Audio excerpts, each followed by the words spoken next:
This video has dash likes because bot updates this video. If you really want to test this out, you can hit the like button and wait because the bot updates only a few minutes. So then let me tell you the story of this bot and why you shouldn't always use web scraping. First new day and I get a message in Discord. What was it about? It was a video where Tom Scott made a script to change his video's title based on the number of views it had. That reminded me of how I thought I could do such an automation for the likes of mine. So I started working on it with no idea what I was supposed to do. So I sat and thought about it until I realized I had two options. Number one was to scrape YouTube, look at the likes, open YouTube Studio, sign into YouTube Studio, change the title. Say number two was to use YouTube's API. I always thought that web scraping was annoying, so I naturally went with the second option. But there are other reasons that came to my mind to not scrape as well. You must know that I'm not telling you to never scrape, but to avoid that when you have an API option available. Now let me list the reasons for why you should not scrape. Captchas are really complicated nowadays, and getting past it is really hard for bots.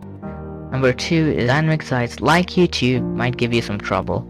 And perhaps the last thing that came to my mind was the terms of service of a site. But how did I make the bot? So after deciding to use the API, I looked up Google's API documentation, but I found it really confusing. It said to use authentication for data that is publicly available. So I searched the internet for a few hours and I was led to a Stack Overflow. Sadly, the best answer I could find was written in Python too, so I can't just copy paste. So basically what it did was send a request to YouTube servers and they would send me a response based on whether my request is correct or not.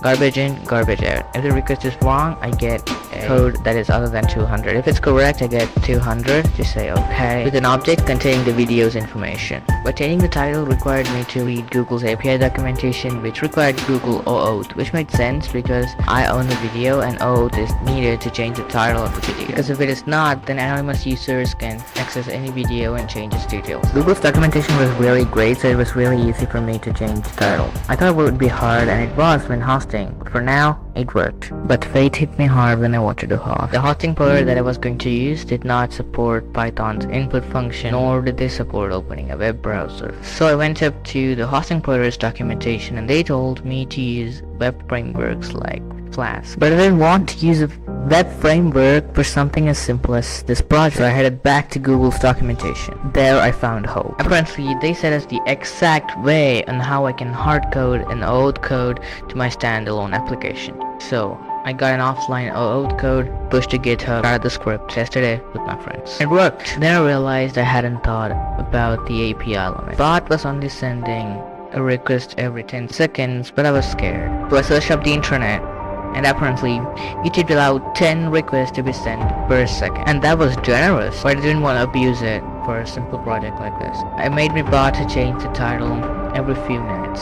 So if you're going to refresh and refresh and refresh, the title is not going to change. Few years, this will stop working. YouTube will with no doubt change their API or ditch it.